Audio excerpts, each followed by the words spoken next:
गांव में एक भोला नाम का भोला भाला किसान रहता था। गर्मियों के दिन थे। भोला के खेत में इस बार तरबूज, खरबूजे और ककड़ियाँ की भरमार लगी थी। जानवरों से खेत की रक्षा के लिए उसने खेत के अंदर ही झोपड़ी बना ली और वहीं सोने लग गया। एक दिन गांव के बाहर दूसरे गांव में कठपुतली का नाच हो रहा था। भोला को भी कठपुतली का नाच देखने की बड़ी इच्छा थी, लेकिन अगर वह कठपुतली का नाच देखने जाता तो खेत में किसी के ना होने से गीदड़ और दूसरे जानवर खेत को सफाचट कर जाते। यह सोच ही रहा था कि एक जटाजूटधारी महाराज आए और झोपड़ी की तरफ उसको आते हुए दिखाई दिए। उनको देखकर भोला खुशी के मारे उछल पड़ा, बाबा को झोपड़ी में बिठाया और बोला, महाराज जी, आप यहीं विराजिए, आप मेरी कुटिया में आराम कीजिए। मेरे खेत में तरबूज और खरबूज से खेत पूरा भरा पड़ा है। पेट भरकर आप उनका सेवन कीजिए और अगर कोई जानवर खेत में आए तो उसे भगा भी दीजिए। मेरी आपसे गुजारिश है, मैं पास के गांव में कठपुतली का नाच देखने जा रहा हूँ। आधी रात के बाद ही वापस लौट आऊंगा। महाराज जी को और क्या चाहिए था। वह बोले, जाओ बाबा जी, सब देख लेंगे। भोला के चले जाने पर बाबा जी खेत में घुसे। चुन चुन कर मीठे तरबूज, खीरे, ककड़ी, खरबूजे सब खा पी कर आराम से लेट गए। पेट भर गया तो उन्होंने चिल्लम बनाई और झोपड़ी के अंदर खाट पर जा बैठे। घास फूस की झोपड़ी थी।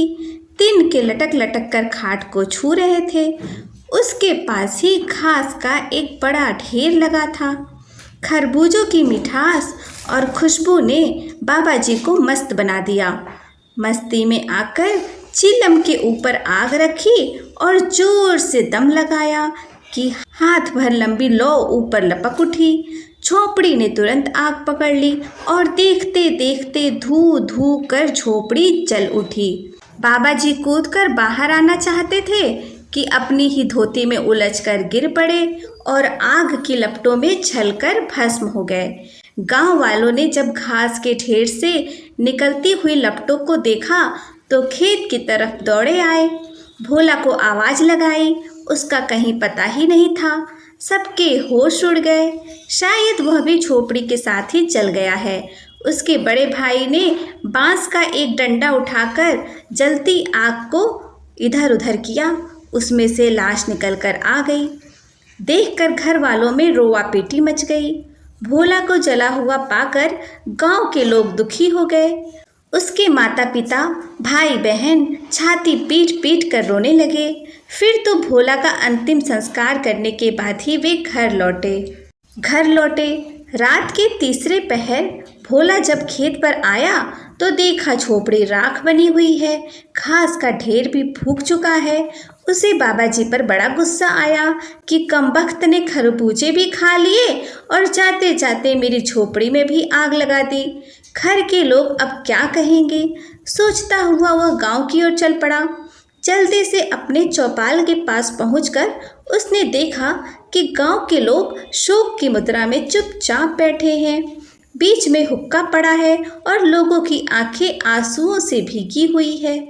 वह समझ न सका कि ऐसा क्यों हो रहा है। सब लोग मौन क्यों बैठे हैं। चौपाल के एक किनारे पहुंचकर भोला ने अपने भाई को आवाज़ दी। देखते ही लोग चौंक उठे। एक ने तो चिल्लम उठाकर उस पर दे मारी।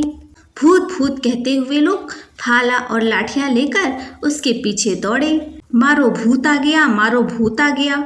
लोगों को अपने पीछे भागते देख भोला तीतर की चाल हो गया। भागकर अपनी जान बचाई। वह समझ ना सका कि लोग क्यों उसे खदेड़ रहे हैं। जाकर अपने खेत के पास बैठ गया। सूरज उगने के साथ ही गांव का एक धोबी घाट की तरफ जा रहा था कि खेत के पास भोला नजर आ गया। उसे देखकर भोला उठकर उसकी ओर चल पड़ा। वह धोबी से पूछना चाहता था कि गांव के सब लोग ऐसा क्यों कर रहे हैं, बात क्या है, लोग उससे नाराज क्यों हैं। भोला को अपनी तरफ आते देख धोबी ने अपनी गठरी वहीं डाल दी और भूत भूत कहता हुआ गांव की ओर भागा। भोला सोच में पड़ गया, आखिर बात क्या है, लोगों ने उसे क्यों भूत बना दिया। तभी उसने देखा कि गांव के लोग भाला, लाठियां और जलती हुई लकड़ियां लेकर धोबी के साथ उसी ओर बढ़ रहे हैं। देखकर वह अरहर के खेत में घुस गया। कहीं किसी ने भाला फेंका तो मुफ्त में जान गंवानी पड़ेगी। मूर्खों ने जिंदा आदमी को भूत समझ लिया। सोचने लगा, रात को ही यहाँ से निकलूंगा और जब भैया चौपाल में अकेले होंगे तभी उन्हें बताऊंगा कि मैं भूत नहीं हूँ। जब रात के लगभग 10 बज गए तो भोला डरते डरते गांव में पहुंच गया। कोई देख न ले, छिपता छिपाता हुआ वह चौपाल के किनारे नीम की आड़ में खड़ा हो गया। मौका पाते ही भैया से बोला, भैया डरना नहीं, मैं भूत नहीं हूँ। सुनते ही भैया इतनी जोर से चीखा कि गांव वालों की आंखें खुल गई। लोग आकर इकट्ठे हो गए। देखकर भोला डर गया, सोचा भागने में ही भलाई है। वह तेजी से भाग खड़ा हुआ। गांव के कुत्तों ने दूर तक उसका पीछा किया, किंतु अरहर के खेत में घुस जाने के कारण उसकी जान बच गई। पूरे गांव में दहशत छा गई। लोग परेशान हो उठे। कमबख्त स्वयं तो मरा, दूसरों के लिए मुसीबत बन गया। भूत के डर से लोगों ने अपने काम काज छोड़ दिए और उन्होंने सोचा कि ऐसा भूत तो कभी नहीं देखा जो न हल जोतने दे, न कपड़े धोने दे और रात रात गांव में आकर लोगों को परेशान करे। अगले दिन गांव में कुछ सिपाहियों को लेकर एक थानेदार आया। उन्हें एक डाकू की तलाश थी।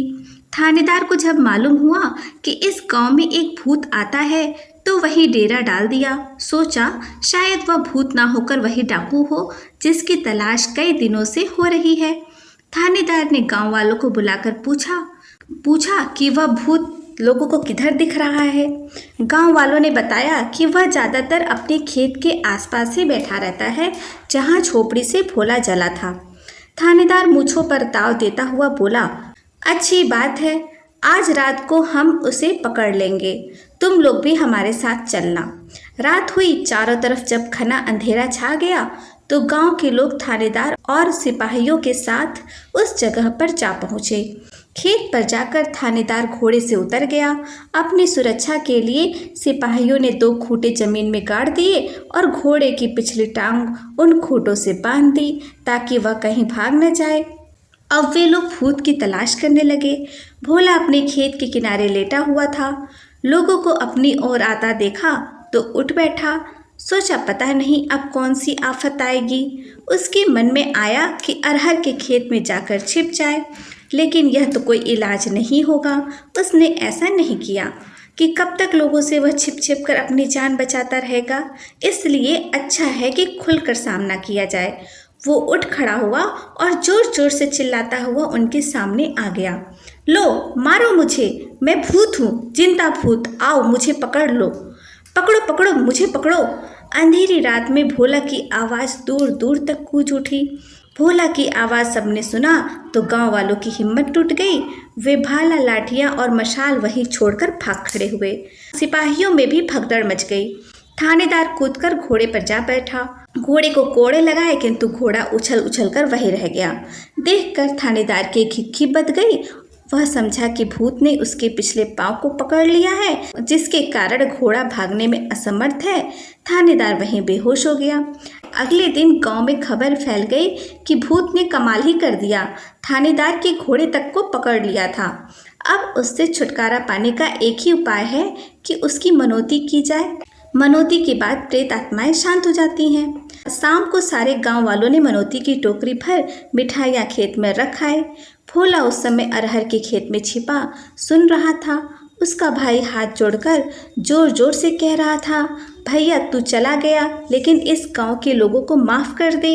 इन लोगों ने तेरा क्या बिगाड़ा है कि तू इन्हें दुख दे रहा है। 13वीं के दिन हम लोग मिलकर तेरी पूजा करेंगे।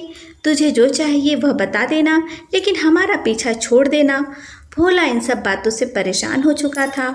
उसने सोचा कि क्यों न 13वीं के दिन मैं भी वहीं पहुंच जाऊं और जाकर देखूं कि कौन कौन 13वीं में आया है। जो मेहमान उस दिन नहीं आएगा उसी के घर जाकर अपनी विपदा सुनाऊंगा। उसे बताऊंगा कि मैं भोला हूँ, मैं मरा नहीं हूँ। 13वीं के पहले आधी रात के बाद भोला चौपाल के घने नीम पर जा चढ़ा उसी नीम की छाया में मृतक के क्रियाक्रम के बाद मेहमानों को भोजन कराया जाने लगा। तरह तरह के पकवान परोसे जाने लगे। देखकर भोला के मुंह में पानी भर आया, लेकिन वह पेट पकड़कर चुपचाप बैठा रहा। उसने देखा सभी लोग दावत उड़ाने आए हैं, केवल उसकी छोटी लड़की के ससुर नहीं है। रात को जब सभी सो गए तो वह नीम से उतरा और अपने समधी के गांव की ओर चल पड़ा। सवेरा होने तक वह समधी के पास पहुंच गया और अपनी कहानी उसे सुना दी।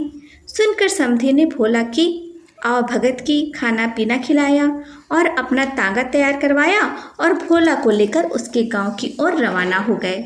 गांव पहुंचकर उसके माता पिता और गांव वालों ने समधी के साथ जब भोला को देखा तो सब चकित रह गए।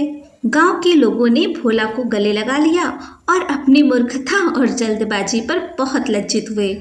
तो दोस्तों, यह थी आज की कहानी जो कि समाप्त होती है। कहानी आपको पसंद आई हो तो प्लीज़ लाइक और शेयर कीजिए। चैनल पर नए हो तो प्लीज़ चैनल को सब्सक्राइब कीजिए। धन्यवाद।